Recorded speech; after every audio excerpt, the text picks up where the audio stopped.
बिस्मिल्लाहिर्रहमानिर्रहीम, अस्सलाम वालेकुम। आप देख रहे हैं program news night with Anika Nasar. और नाज़रीन, जैसे जैसे इंतखाबात के वक्त करीब आएंगे वैसे वैसे खबरें भी गर्मा गर्म होने लग जाएंगी। अगस्त के अंदर इस हुकूमत का टेन्योर ख़त्म हो जाएगा। उससे पहले मईशत को संभालना किस किस्म के तरीके से पॉसिबल हो सकेगा, ये एक सवाल और एक मुअम्मा तो ज़रूर बन गया है। लेकिन एक बात तो तय है कि मुक़्तदर हल्के सिर्फ और सिर्फ इस हुकूमत के ऊपर इन्हिसार करने पर इत्तफाक़ किए हुए नहीं हैं। ऐसा लगता है कि जैसे खलबली है वो ऐसी खलबली है, वो कहते हैं जिस तरीके से खामोशी सामने सामने है लेकिन पीछे एक तूफान बपा है। वो तूफान इस तरह का है कि at this point in time जो केयर टेकर सेटअप है, उस केयर टेकर सेटअप के अंदर बड़ा वाज़े तौर पर नाम आ रहे हैं, नाम जा रहे हैं, इंटरव्यूज़ की तरफ भी मामला जा रहा है और साथ ही साथ कुछ सेटअप की शक्ल बनाने की कोशिश की जा रही है। अब एक खबर जो गर्दिश कर रही है वो ख़तरनाक भी हो सकती है। और वो ख़तरनाक इसलिए हो सकती है, वो खबर क्या है? वो खबर ये है कि जी ये वाली गवर्नमेंट टाइम पर चली जाएगी लेकिन केयर टेकर सेटअप लंबा हो जाएगा। लोग कह रहे हैं पॉसिबल नहीं है, कानूनी और आईनी तौर पर सही नहीं है, लेकिन पॉसिबल तो पंजाब की केयर टेकर सेटअप का लंबा होना भी नहीं था। तो क्या ऐसा होने जा रहा है या नहीं होने जा रहा है, इसके हवाले से बात करेंगे। लेकिन उसके साथ साथ हम बात करेंगे एक बड़ा अफसोसनाक वाक़या जो पेश आया कल, उसके हवाले से यौम स्याह भी था। यूनान के अंदर कश्ती का हादसा हुआ। कश्ती 9 जून को बेसिकली कोलंबिया के शहर गाजी से इटली के लिए रवाना हुई थी। कश्ती में पाकिस्तानी, मिस्री, शामी और दीगर ममालिक के बहुत सारे शहरी मौजूद थे। कैप्साइज हो गई और तकरीबन टोटल जो है 750 के करीब लोग सवार थे। कश्ती के ऊपर जिस तरीके से मामला हमारे सामने आ रहा है, बड़े अफसोसनाक तमाम विजुअल्स हैं। अब पाकिस्तान के अंदर भी एक सफ़े मातम बिछा हुआ है इस हवाले से। तमाम सूरत हाल पे बात करेंगे कि आज सियासत और साथ ही साथ मुल्क की मईशत की सूरत हाल इस तरह से हो जाए कि लोग जौक तर जौक अपनी ज़िंदगियाँ दाव पर लगाकर मुल्क से फ़रार होने के लिए समंदर का बड़ा ख़तरनाक रास्ता इख्तियार करने लगें, तो फिर हुकूमत वक्त को उस टाइम पर क्या फ़िक्र और गौर व खौज़ करने का मौका नहीं होता बेसिकली हुकूमत के लिए। मेरे साथ जो मेहमानान मौजूद हैं मैं उनका तारुफ करवाऊंगी। मेरे साथ खुर्रम हमीद रोकड़ी साहब मौजूद हैं, लीडर हैं, IPP के सीनियर रहनुमा भी हैं। बहुत शुक्रिया रोकड़ी साहब, आपने हमें ज्वाइन किया। It's a pleasure having you. Ali Gauhar Baloch sahab हमारे साथ मौजूद हैं, PMLN के सीनियर रहनुमा। बहुत शुक्रिया अली साहब, आपने भी हमें ज्वाइन किया। शोएब शाहीन साहब हमारे साथ मौजूद हैं, सीनियर लॉयर हैं। बहुत शुक्रिया शोएब साहब, आपने भी हमें ज्वाइन किया। रोकड़ी साहब, आपसे ही स्टार्ट करूंगी। ये हुकूमत इस टाइम पर हुकूमत तो कर रही है लेकिन क्या गवर्नेंस अच्छी हो पा रही है या नहीं हो पा रही? क्योंकि हमारे पास अभी तक IMF वाला मामला सेटल नहीं हो सका। लोग जौक दर जौक बाहर जाने का सोच रहे हैं। इतना मैंने शायद पिछले 4, 5, 6 साल के अंदर नहीं देखा था लोगों को सुनते हुए कि पाकिस्तान से बाहर जाकर कोई रोजगार के मौके ढूंढे जाएं। और उसी की असना के अंदर ये यूनान के अंदर कश्ती वाला वाकया होता है। ह्यूमन स्मगलिंग को हम नहीं रोक सक रहे, अपॉर्चुनिटीज टू हैव जॉब वो हम नहीं प्रोवाइड कर सक रहे, एम्प्लॉयमेंट के साथ साथ एंटरप्रेन्योरशिप हमारे यहाँ नहीं हो सक रही। सारी हुकूमतें फेल हो गई क्या? नहीं, फेल का नहीं, हमें हमारा जो जनरल एक एटीट्यूड है वो तब्दील नहीं हो रहा। और मैं अगर थोड़ा सा पीछे लेकर जाएं तो PTI को लोगों ने यही समझते हुए कि ये इन इश्यूज़ को हल करेंगे आके, तो उस होप को देखते हुए लोगों ने PTI को ज्वाइन किया। क्योंकि पिछली जो हुकूमतें थीं उनको एक अरसा हो गया था हुकूमत करते हुए, उनका एक पैटर्न समझते हुए कि यार इनका एक पैटर्न बन गया इन लोगों का, तो नाउ ये एक नई पार्टी है, ये आके बहुत सारी चीज़ें चेंज कर देगी। सही। तो उन्होंने आके मज़ीद एग्रीवेट कर दिए हालात। अब उनके तमाम जो, मैं अक्सर कहता हूँ कि उनका जलता हुआ जो टायर था फिर इनके गले आ गया, नून लीग के, पीपल्स पार्टी के एंड ऑल देम, इन्होंने डाल लिया टायर जलता हुआ। अब इनका इस साल में ये क्या कर सकते हैं? इतना ज़्यादा एक चीज़ बिल्कुल डिज़ास्टर के बाद उसको समेटना मुश्किल है। एक तो ये पॉइंट है। दूसरा ये है हमारा जनरल एटीट्यूड ही गड़बड़ है। अब ये जो हादसा हो रहा है ना किश्ती वाला, ये पहला नहीं है। आप चली जाएं गुजरात में एक पूरा माफिया मौजूद है। सही। एक ट्रेंड है वहाँ पर कि एक यानी एक घर गया, दूसरा घर गया, तीसरा घर गया, वहाँ पे एक ट्रेंड है। स्कैंडिनेविया में खारियाँ के लोग, ये जो जलालपुर जट्टा, इधर से ये पूरी जो पट्टी है इसके तमाम लोग बाहर हैं। लोगों को जाने की ज़रूरत क्यों पड़ रही है रोकड़े साहब? 2 चीज़ें। एक तो यह कि हमारे पास कोई ऐसी ज़राए नहीं है जिसके ऊपर नौजवान आगे अपना बेटर फ्यूचर और क्वालिटी ऑफ लाइफ को इम्प्रूव कर सकें, है नहीं हमारे पास। हम यहाँ पर नौकरी तलाश करते रहते हैं, यहाँ सरकारी नौकरी मिले, घरों के अंदर निकम्मे बैठे हैं बच्चे, और काम की अपॉर्चुनिटीज़ नहीं है। जैसे आपने कहा एंटरप्रेन्योरशिप, स्मॉल मीडियम इंडस्ट्री, जो चीज़ें हमारे अपने वसाइल थे, और इतने ज़्यादा वसाइल होने के बाद जब हम यहाँ कुछ नहीं करेंगे और आबादी आपकी चली जाएगी 25 करोड़, तो बच्चों ने तो जाना है, सही, उन्होंने जाना है, अब वो जिंदगी का भी रिस्क लेंगे बेचारे, इस तरह ये शहीद भी हो जाएंगे समुद्र में जाते हुए, किस लिए गए घरों से। अब अच्छा फिर एक और क्वालिटी है इन बच्चों की, जितने भी जाते हैं ये जाएंगे तकालीफ उठा के जाएंगे, कोई इटली बैठा है, कोई स्कैंडिनेविया है, वहां से कमा के पाकिस्तान भेजेंगे अपने माँ बाप, अपनी बहनों की शादी, अपने और भाइयों उससे हम की, फॉरेक्स रिजर्व्स लेंगे और यस, और नहीं पूरे खानदान को संभालेगा, संभालेगा। तो ये तो अल्लाह इनके दर्जात बुलंद करे। ये एपिसोड कोई नया नहीं है, नहीं है, लेकिन there has to be something. Ali Gaur Baloch sahab, आपकी हुकूमत है, आपने जब हुकूमत संभालनी थी, पीटीआई से आप हुकूमत ले रहे थे, उस टाइम पे आपने कहा था जी कि अवाम के हालात जो बड़े गड़बड़ हैं, मसाइल बहुत ज़्यादा हैं, मसाइल को हल करना है तो फिर हम लोग हुकूमत में आएंगे और सारी इकोनॉमी को सीधा करके रख देंगे। अब वो डार साहब आए हैं, उन्होंने बाकी कुछ सीधा किया हो या ना किया हो, at this point in time IMF तक आपकी तरफ आने को तैयार नहीं है। चाइना से, UAE से, सऊदी अरब से आपने सबसे जो भी एश्योरिटीज़ लेनी थी आपने ले ली, उसके बावजूद भी IMF आपकी तरफ नहीं आ रहा। हमारे यहाँ नौजवान नस्ल, हम तकरीबन 60% नौजवान आबादी के ऊपर मुनहसर है इस टाइम पर, और हम लोग उनको मौके नहीं प्रोवाइड कर सक रहे एम्प्लॉयमेंट के, एंटरप्रेन्योरशिप के, रोज़गार के, वो कुछ कमा सकें। ये कैसी हुकूमत है आपकी भी, इससे पहले भी, जो कि नौजवान को इतना ज़्यादा होपलेस कर दे कि वो इस तरह की कश्तियों पर सवार होकर बाहर जाने को तैयार हो जाए, ज़िंदगी पे खेलने को तैयार हो जाए। बिस्मिल्लाहिर्रहमानिर्रहीम।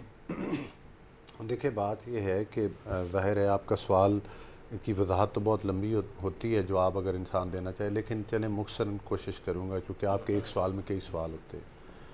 पहली बात तो ये है कि बिल्कुल जिस तरह से कि पाकिस्तान में नौजवानों को उनकी जॉब, उनके बिज़नेस, उनकी जो अपॉर्चुनिटीज़ मिलनी चाहिए थी, वो यकीनी तौर पर वो नहीं हैं जिसकी तमाम आज तक जितनी भी हुकूमतें बनी हैं वो तमाम हुकूमतें ही ज़िम्मेदार हैं किसी हद तक।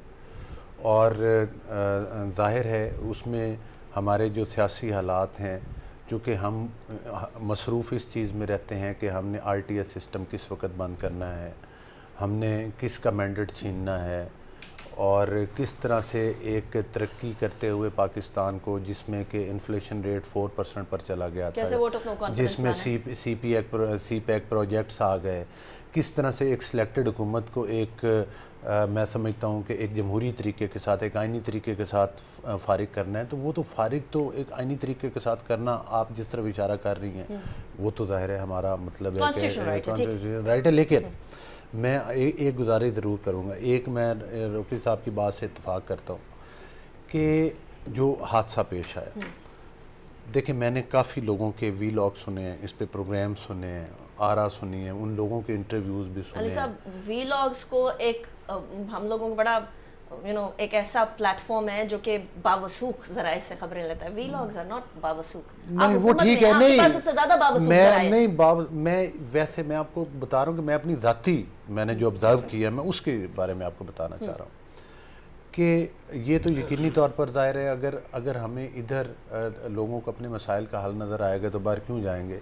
और ख़ास तौर पर उस वक्त नौजवान मायूस हुए जब उन्हें कहा था कि लोग तो बाहर से इधर आएंगे नौकरियां करने के लिए, अरबों डॉलर इधर आ जाएंगे लोग, जब मेरी हुकूमत बनेगी तो वो दे दूँगा, नौजवान को बेरोज़गार नज़र ही नहीं आएगा, बाहर जाने की क्या ज़रूरत है, इधर पाकिस्तान बाहर के लोग इधर आएंगे। जिस वक्त ये हादसा पेश आया अनिका, पता चला कि इसके 3 पोर्शन थे, सबसे एंड वाले पोर्शन में पाकिस्तानियों को रखा गया था। वहाँ पर लोगों को, बच्चे भी थे और ख़वातीन भी थे, वहाँ पर लोगों को पानी तक नहीं दिया गया। ऊपर वाले 2 पोर्शन में पानी था जहाँ पर दीगर ममालिक के लोग थे, पाकिस्तानी मोस्टली एंड वाले में थे। जब कोई हादसा पेश आता है तो सबसे ज़्यादा जो रिस्की पोर्शन होता है वो एंड वाला होता है। तीसरी बात ये है कि 3 दिन या 4 दिन ये कश्ती वहाँ पर ख़राब खड़ी रही। क्या किया बात ये है, बात क्या कर रहे हैं? मैं ये कह रहा हूँ, मैं ये कह रहा हूँ कि पाकिस्तानियों के दिल बहुत बड़े हैं। ठीक है, इधर आपको मीलों कोसों दूर पता चल जाए पाकिस्तानियों कोई बंदा मुश्किल में है, मैं हर पॉलिटिकल पार्टी से हट के बात कर, बासियत मनासल कौम बात कर रहा हूँ, पाकिस्तानी अपने जूते पहने बगैर मदद के लिए पहुंच जाते हैं। वहां पर तरक्की याफ्ता ममालिक के यूनान ने इंसानी हुकूक की धज्जियां उखेड़ दी, आई एग्री विद दैट, लेकिन हमारी गवर्नमेंट उन्होंने उन मासूम बच्चों की जानें नहीं बचाई, उधर तक उनको रेस्क्यू नहीं किया, اگر وہ نہیں کر سکتے تھے ہمیں بول دیتے, ہمارا ملک کی نیوی ادھر پہنچ جاتی. چلے ٹھیک ہے, اچھا وہ بائی دیٹ ٹائم تو ever been too late. Grace کے ساتھ جو اپنے شکوے ہیں وہ موجود ہیں, لیکن صرف گریس کے ساتھ نہیں, جتنے بھی سراؤنڈنگ کے کنٹری تھے جو وہاں پر پہنچ سکتے تھے. شعیب شاہین صاحب, ایک دفعہ 26 فروری کو اس طرح کا واقعہ پیش آیا, تقریباً 200 کے قریب افراد ڈوب گئے. اس بار جو ہے 400 پاکستانی بتائے جا رہے ہیں, 300 کے قریب پاکستانیوں کی خبر آ گئی ہے کہ وہ جو ہے ڈوب چکے ہیں, باقی کچھ ابھی چیزیں فارورڈ چل رہی ہیں. آپ کو لگتا ہے کہ ہم نے اپنی نوجوان نسل کو جو اپرچونٹیز پرووائڈ کرنی تھی وہ ہم سیاسی بکرنگ, سیاسی چپکلش, سیاسی اناد اور سیاسی اناؤں کے اندر سب قربان کر گئے؟ ہمارے جو نوجوان ہیں, آپ بھی کئی دیکھتے ہوں گے, کئی وکیل بنتے ہوں گے, ان کو وہ مواقع مل رہے ہیں جو ایک نیوکلیئر اسٹیٹ کے ساتھ ساتھ ایک ایسے ریجن کے اندر جو اسٹیٹ ہے جو کہ پورا کا پورا اکنامیکلی بوم کر رہا ہے, اس کے لوگوں کو اس طرح کی حالات میں رہنا چاہیے؟ دیکھیں, بدقسمتی ہے ہماری قوم کی, ہماری نیشن کی, اور سب سے بڑھ کر کے ہماری ایلیٹ کلاس کی. یہاں ایلیٹ کیپچر ہے. ایلیٹ کیپچر کا یہ ایفیکٹ ہے کہ آپ سیاسی پارٹیاں دیکھ لیں, آپ اب کل چیئرمین سینٹ کے مراعات کا بل دیکھ لیں, یعنی ایک شخص کو کتنا ایک مراعات آپ دیں گے, اور اس کے باوجود آپ ایک عام آدمی زندگی کی. اب دیکھیں ایک بات, سیاسی بات سے میں اگر ہٹ کے کہوں, پچھلے سال جو بھی پولیٹیکل پارٹی اقتدار میں تھی ان کا گلہ بجا ہوگا کہ جناب بہت انفلیشن ریٹ ہو گیا. 2 سال کرونا بھگتانے کے باوجود 6.1 جی ڈی پی گروتھ تھی, اور آج ایڈمیٹڈلی 0.3% جی ڈی پی گروتھ ہے. کارخانے آپ کے بند ہو گئے ہیں. آپ جو شپ کھڑے ہیں جس کو $4 بلین کا آپ کو ابھی اس کو کلیئرنس کے لیے چاہیے, آپ یو اے ای کو دے رہے ہو کہ یار یہ کلیئر کرو, ہماری جان چھوڑو اور لے لو ہمارے سے سارے چیزیں لے لو. کوشچن یہ ہے کہ آپ کا پھر اس کے ساتھ ساتھ صرف یہ یہاں تک باقی نہیں ہے, جب آپ لوگوں کے حقوق معطل کر دیں گے, جب آئین کو پریکٹیکلی معطل کر دیں گے, جسٹس سسٹم کو آپ ایک باندی بنا کے ادارے کھڑے ہو جائیں گے حکومت کے سامنے, جس کو چاہا اٹھا لیا, جس کو چاہا پریس کانفرنس کے ذریعے آپ باتیں کرا لیں, جس کو چاہا چھوڑ دیا. اس سے فرسٹریشن پھیلتی ہے, اس سے افراتفری پھیلتی ہے. پچھلے 1 سال کے اندر جو رپورٹ ہے, اباؤٹ 8 لاکھ کے قریب جو پڑھا لکھا ہمارا طبقہ تھا وہ 1 سال کے اندر چھوڑ کے گیا ہے یہ ملک, اور جو لافل طریقے سے جا سکتا تھا, جو نہیں جا سکتا تھا وہ اس طریقے سے اب جانے کی کوشش کر رہے ہیں. اب آپ والی بات جو فروری میں یہ واقعہ ہوا جس میں ہماری وہ اسپورٹس پرسن بچی بھی شہید ہوئی تھی, مجھے یہ بتائیں اس کے بعد کیا ہمارے اداروں نے کیا کام کیا ہے؟ ہمارے ادارے پریکٹیکلی فیل ہیں, وہ صرف پولیٹیکل ہیڈز اور ایلیٹس کے سامنے ان کے مفادات کا تحفظ کرتے ہیں, اور پھر جب ایک غلط کام ان کے لیے کریں گے تو 4 غلط کام اپنے لیے کریں گے. اگر کچھ کیا ہوتا اس ٹائم پر شعیب صاحب تو آج یہ سچویشن نہ ہوتی. مجھے بریک کی طرف جانے دیجیے گا, میں بریک کے بعد واپس آتی ہوں, اس کے بعد کنٹینیو کریں گے ڈسکشن کو. یہ افسوسناک واقعہ تھا, اس پہ میرے مہمانوں کی اپنے پوائنٹ آف ویو دیکھا. اب ذرا سیاست کی طرف بڑھیں گے ایک بریک کے بعد.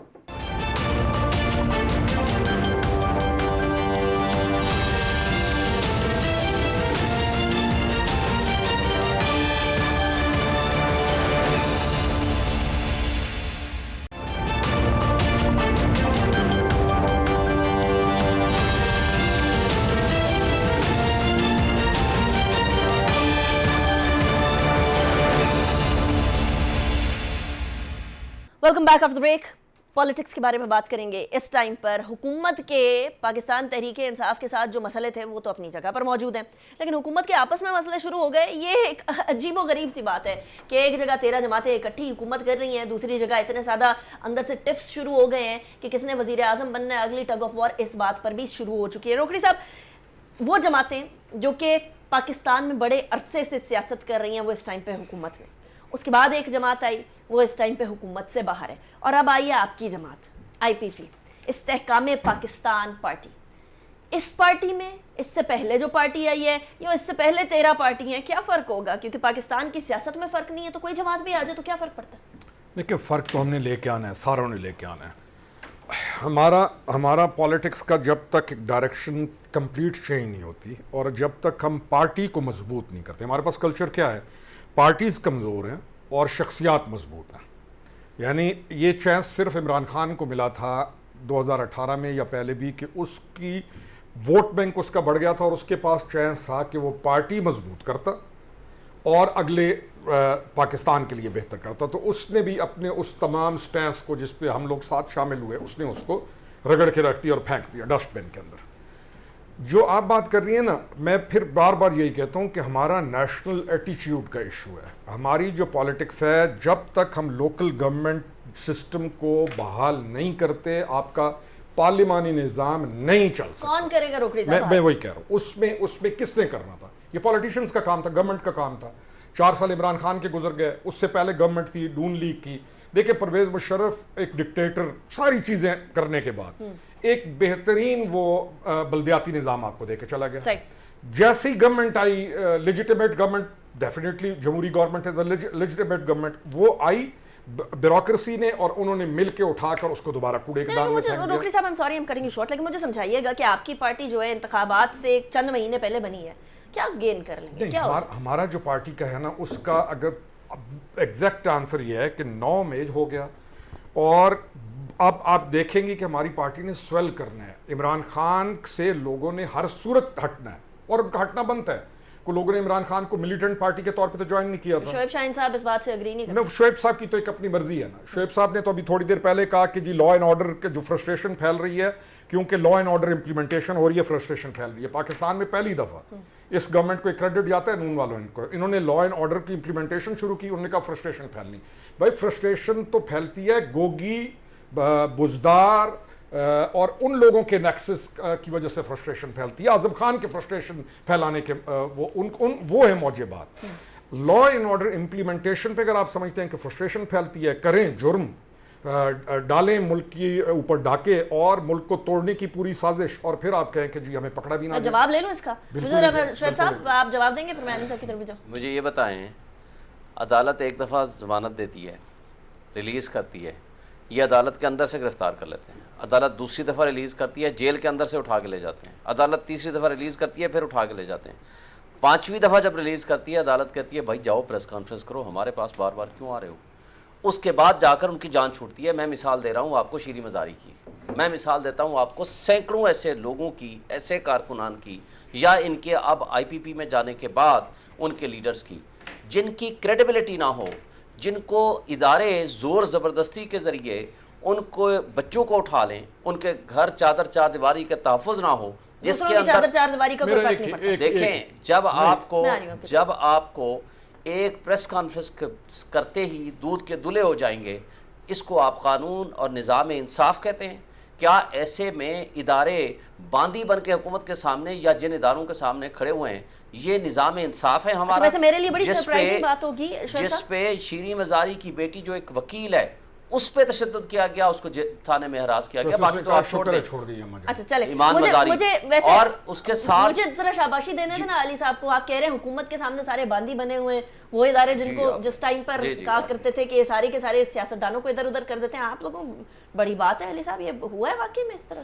देखिए बात ये है, शोएब साहब मेरे भाई हैं, और ये अगर इनको मैं कहूँ ना कि ये PTI की नुमाइंदगी करते हैं, मुझसे नाराज़ हो जाते हैं, लिहाजा मैं नहीं कहूँगा। वो इनके अल्फाज बनते हैं। अब मैं मानता हूँ कि मैं उनके साथ हमदर्दी रखता हूँ। चलो ठीक है, शुक्रिया। अब आप खुद के करें। इनके मानने में, इनके ये बात मनवाने में मेरी बड़ी मेहनत है।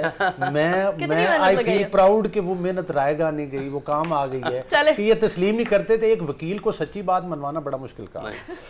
दूसरी गुजारिश मैं ये करूँगा कि देखें, जब पूरी अपोजिशन को दीवारों के अंदर चुनवाया, 2 साल आपने जमानतें नहीं दी, अपोजिशन ना होगी, बिल्कुल अनारकली जैसा, वो तो शहबाज साहब ने उधर खड़े होकर कहा था ना, असम्बली में स्पीच की थी कि इमरान न्याजी साहब उस वक्त तशरीफ़ रख रहे थे सामने, चेयरमैन PTI, और वो कह रहे थे कि आपने हमें दीवारों में चुनवा दिया है, 7-7 सीट्स होती हैं, और वो कह के लगा के वो निकालें उनका वो क्लियर आगे से कह लगा के रौनियत और फ़िरौनियत की तरह हंस रहे थे। मरियम नवाज़ पहले अपनी ज़िंदगी मौत में वालदा की कोई कश्मकश में छोड़ कर वापस आई, सरेंडर किया कानून आइन का, ये अलग क्वेश्चन, झूठा केस था जो भी था। ज़मानत मिली काफ़ी अरसे के बाद, दोबारा तस्कीन पूरी नहीं हुई। तस्कीन पूरी करने के लिए कहा कि नहीं, जब ये अपने वालिद से मिलने जाए, मुलाकात में खड़ी हो, जब आगे मरीम नवाज़ की भी मासूम बेटी उसके साथ खड़ी हो, तब इसको गिरफ़्तार करना। حالانکہ اس کو جیل میں انٹر ہونے سے پہلے گرفتار مقافات عمل فیس کر رہے ہیں پھر پی ٹی آئی والے. مقافات عمل نہیں ہے. مجھے یہ بتائیں جس نوجوان نسل کو, جس قوم کو, لوگوں کو گمراہ کر کے, میں سمجھتا ہوں کہ شاید وقت کا یہ کیا کہتے ہیں دجالیت ہی ہے یا وہ ہٹلر والا ہے کہ آپ نے ہمارے ملک میں آگ لگا دی ہے. آپ نے قائد اعظم کے گھر کو آگ لگا دی, آپ نے موٹر ویز کو آگ لگا دی, آپ نے رینجرز کی چوکیوں کو آگ لگا دی, آپ نے پاکستان کو اکھاڑ پچھاڑ کے رکھ دیا. اور میں اگلی بات بتاؤں, آپ کو پتہ ہو یہ پلان اے تھا. اس کے بعد اگلا پلان کیا تھا؟ نیکسٹ ڈے حملے ہونے تھے آپ کے جتنے بھی یہ ریلوے کے اور جو آپ کے ایئرپورٹس اور ان کے اوپر ان کا پلان تھا, جو ابھی ایجنسیز کو ان کے سارے پلان جو کب ریلیز کر رہے ہیں انفارمیشن؟ یہ آپ کو بہت جلدی آپ کو پتہ چل جائے گا. ان کے آگے کئی پلان تھے. مقصد یہ ہے کہ ہم مقابلہ کرنے کے لیے تیار ہیں. ہم ایک سیاسی پارٹی کے ساتھ سیاست کے میدان میں مقابلہ کرنے کے لیے تیار ہیں. اگر آپ حکومت کو کہیں کہ جاؤ طالبان سے مقابلے میں الیکشن لڑو, وہ تو آ کر آپ کا گھر جلائیں گے, آپ کو گولی ماریں گے, آپ کی اسٹیٹ. اس کو اگر یہ سیاست کریں گے تو سیاسی پارٹیاں مقابلہ کریں گی, اگر یہ دہشت گردی کریں گے تو اسٹیٹ. مجھے بتائیں, مجھے اڑتی خبر آئی ہے ذرا کہ یہ روکڑی صاحب کھڑے تھے, یہ کیوں چلے آئے؟ کسی کا دل کرتا ہے اپنی پارٹی میرا سوال سن لیجیے گا کہ انتخابات سے پہلے جو کیئر ٹیکر سیٹ اپ ہوگا اس ٹائم پر کوئی گفتگو ہوگی, سارے فریقین کے اندر کوئی گفتگو ہوگی, ایسی کوئی خبر آپ کے پاس آئی ہے؟ مجھے تو اڑتی آج ذرا یہ خبر آئی ہے. دیکھیں سیاسی پارٹیوں کے ساتھ تو گفتگو ہونی چاہیے, میری ذاتی رائے یہ ہے. تمام پرچہ ہے وہ جن سے آپ کا شدید سیاسی اختلاف ہو. ہم جو اس وقت حکومتی تعاونی پارٹیز بیٹھے ہیں, ہم ایک دوسرے کے مد مقابلے سب الیکشن کانٹیسٹ کرتے ہیں. کل پیپلز پارٹی کے ساتھ کشمیر میں الیکشن لڑا ہے ایک سیٹ پر. میری گزارش نہیں لڑائی کی بات نہیں, اختلاف رائے ہونا کوئی بری بات نہیں ہے. آپ کی اپنی رائے, میری, ہم ایک ٹیبل پہ بیٹھ کے بات کر سکتے ہیں, ان پر جلسوں میں بھی بات کر سکتے ہیں, تنقید بھی ایک دوسرے کی کارکردگی پر. ہم نے ایک دوسرے کے مقابلے میں الیکشن تو نہیں لڑنا. کیا ہم وہ چیئرمین پی ٹی اے نہیں, میں نے کہا کہ کیا ہم نے الیکشن ایک دوسرے کے مقابلے میں نہیں کانٹیسٹ کرنا, میرا یہ مقصد. ٹھیک, علی گوہر بلوچ صاحب, مجھے ابھی بریک کی طرف جانا ہے. علی گوہر بلوچ صاحب بہت شکریہ. روکڑی صاحب thank you very much for joining me in the show. Shoaib Shaheen صاحب آپ کا بھی بہت شکریہ. بریک کی طرف جائیں گے, ایک بہت بڑی اناؤنسمنٹ ہوئی ہے پروگرام کے بالکل شروعات کے اندر ہی, اس کو بھی ڈسکس کریں گے. ایک بریک کے بعد ڈاکٹر عابد سلیری ہمارے ساتھ موجود ہوں گے.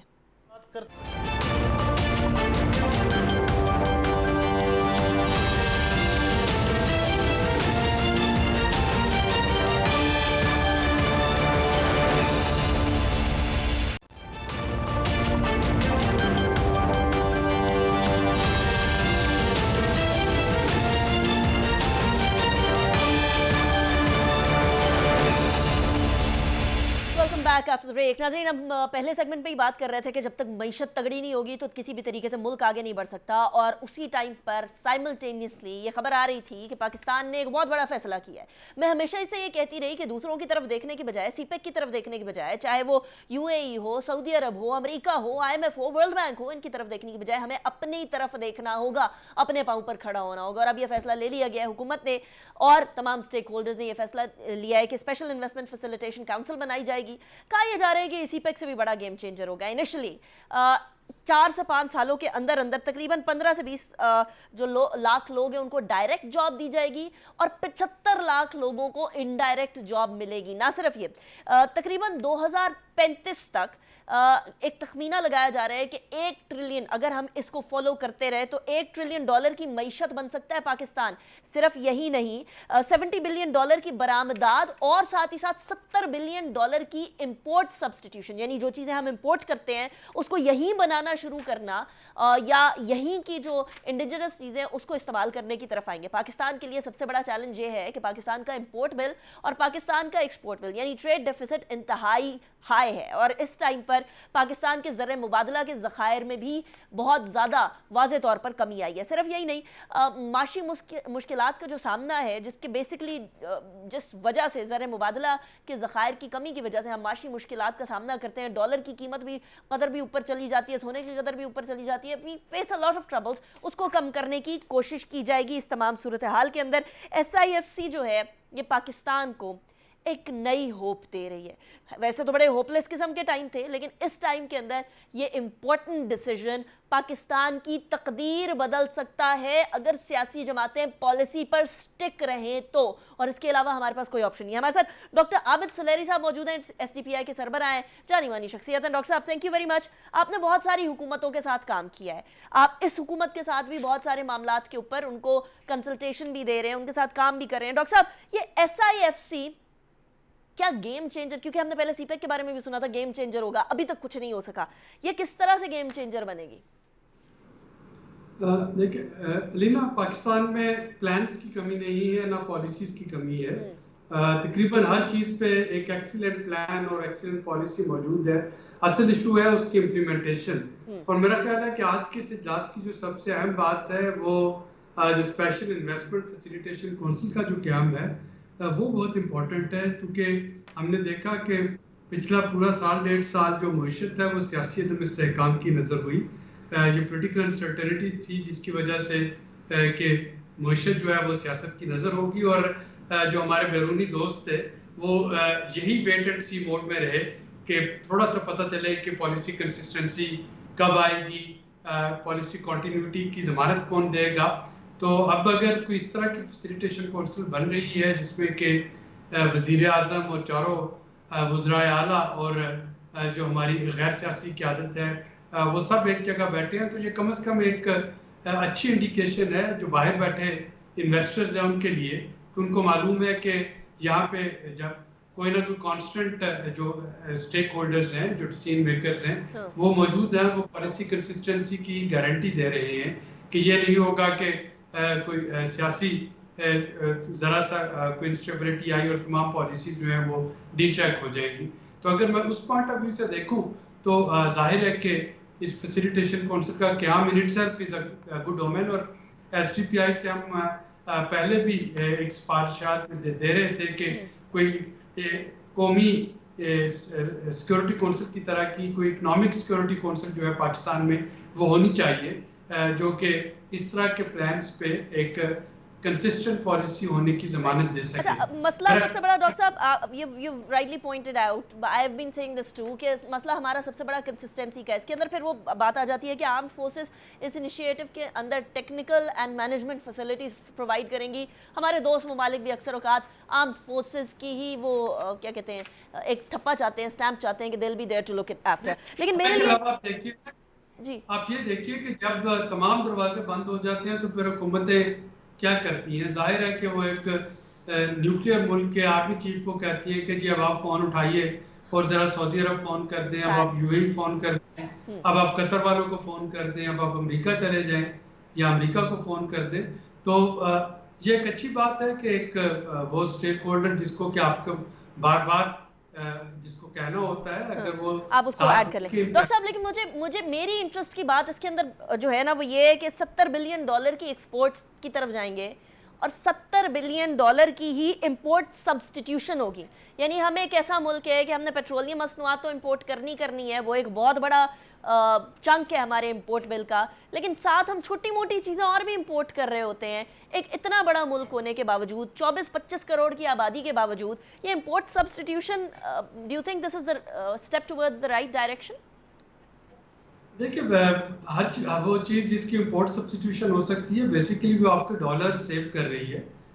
ہم اس وقت زرعی ملک ہونے کے باوجود آپ دیکھیں ہم خوردنی تیل جو ہے وہ امپورٹ کر رہے ہیں, کبھی ہمیں گندم امپورٹ کرنا پڑ جاتی ہے, ڈیری پروڈکٹ چیز وغیرہ جو ہے وہ تک پاکستان میں امپورٹ ہو رہا ہوتا ہے, جوسز جو ہیں وہ امپورٹ ہو رہے ہوتے ہیں, آپ کے جو سیریلز ہیں وہ امپورٹ ہو رہے ہوتے ہیں. یہ نہیں کہ پاکستان میں بالکل نہیں بن رہے, پاکستان میں بن رہے ہیں, لیکن اس کے باوجود آپ کو ایک خاطر خواہ جو ہے اس کا امپورٹ بل وہ پے کرنا ہوتا ہے صرف فوڈ اینڈ بیوریجز کی مد میں. تو اگر وہ چیزیں پاکستان میں بننا شروع ہو جائیں تو کیا وجہ ہے کہ پاکستان جو ہے وہ ڈالر سیو نہیں کر سکتا, ظاہر کر سکتا ہے. تو اگر آپ کے بڑے بڑے برانڈ جو کہ امپورٹ ہوتے ہیں اگر ہم ان کو کہیں کہ وہ یہاں پہ آئیں, یہاں پہ انویسٹمنٹ کریں, خواہ وہ سیریل کے برانڈز ہوں یا وہ چیز کے برانڈ ہوں یا وہ بیوریجز کے برانڈ ہوں, تو اگر وہ پاکستان میں آ کے یہاں پہ وہ انویسٹ کرنا شروع کریں और उनकी प्रोडक्ट यहाँ पे बन के यहीं पे इस्तेमाल हो रही हो तो जाहिर है कि Absolutely, उनको डॉक्टर साहब। प्रॉफिट मिल रहा होगा, हमें डॉलर बचे होंगे। एब्सोल्युटली डॉक्टर आबिद सुलैरी साहब, thank you very much for joining me in the show. एक बात बड़ी वाजे हो गई कि पाकिस्तान के अंदर सुई से लेकर बड़ी मशीनरी तक, पाकिस्तान के अंदर दालों से लेकर हैंडबैग्स तक सब इंपोर्ट हो रहा है। सारी चीज़ें अगर पाकिस्तान के अंदर इंडस्ट्री बन जाए और पाकिस्तान के अंदर चीप लेबर होने की वजह से बाहर वालों को भी फ़ायदा हो, पाकिस्तान को भी फ़ायदा हो, तो this is win win situation. फिलहाल दिफाई पैदावार, ज़रई, लाइव स्टॉक, मादनियात, माइनिंग वगैरह, IT, एनर्जी सेक्टर, ये सारे सेक्टर्स हैं जो कि ये कवर कर रहा है और ये तमाम ही बहुत इंपॉर्टेंट सेक्टर्स हैं। Pakistan has immense potential. अब हमें अपना जो इसके अंदर बेट है वो भी डालना होगा। अनीका निसार को इजाज़त दीजिएगा, अपना बहुत ख्याल रखिए इस दुआ के साथ कि ये कदम पाकिस्तान की इकोनॉमिक इंडिपेंडेंस की तरफ पहला कदम हो और आगे बहुत बेहतरी आए पाकिस्तान के लिए। अल्लाह हाफ़िज़।